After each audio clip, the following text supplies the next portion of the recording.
Statue of યુનિટીમાં ચાલતી electric બસો સંપૂર્ણપણે બંધ છે। ઇલેક્ટ્રિક બસના ડ્રાઈવરો છેલ્લા 6 દિવસથી હડતાલ પર છે। તેવામાં આમ આદમી પાર્ટીના ધારાસભ્ય ચૈતર વસાવા પણ ત્યાં પહોંચ્યા હતા। તેમણે કહ્યું કે આ જેટલા પણ ડ્રાઈવરો છે તે અસરગ્રસ્તો છે અને આ તમામની જમીન, રસ્તા અને આવાસમાં ગઈ છે। અમારા લોકોએ અમારી જમીન આપી છે, સરકાર રોજગારીના નામે શોષણ કરે છે। મહિના સુધી આંદોલન કરવું પડે તો કરીશું, પોલીસ પણ અમને શાંતિથી ધરણા કરવા દે તેવી તેમણે અપીલ કરી છે। પોલીસ હેરાન કરશે તો અમે લડવા પણ તૈયાર છીએ, કારણ કે આ તમામ જે હડતાલ કરનારા જે બસ ડ્રાઈવર્સ છે તેમની સાથે ચૈતર વસાવા પણ પહોંચ્યા હતા। તેમણે ચર્ચા કરી હતી, પરંતુ આ બેઠક જે છે તેમની નિષ્ફળ રહી હતી। જોકે તેમણે પણ તેમને સમર્થન આપીને ત્યાં આંદોલન કરવાની ચીમકી ઉચ્ચારી છે। અમારી માંગણી કંઈ નવી નથી। અમારી માંગણી ખાલી પગાર વધારવાની છે અને જે પાછલા 2018થી જે લોકો અહીંયા નોકરી કરે, અમે લોકો જે કરીએ છીએ એમનું તે ટાઈમે બી પગાર 12,000 રૂપિયા હતું અને આજે 8 વર્ષ પછી જે અમારો પગાર છે એ બી 12,000 રૂપિયા છે।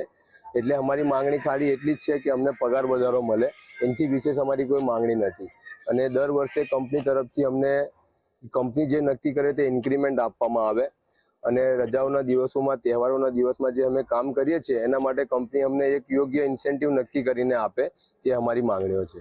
મહિનામાં કોઈને એક પણ દિવસ રજા મળતી નથી અને સરકાર એવું કહે છે કે 26 દિવસ જ કામ કરાવી શકાય। એના પરિપત્ર, એના કાયદા એવું કહે છે કે 26 દિવસ જ તમે કામ કરાવી શકો।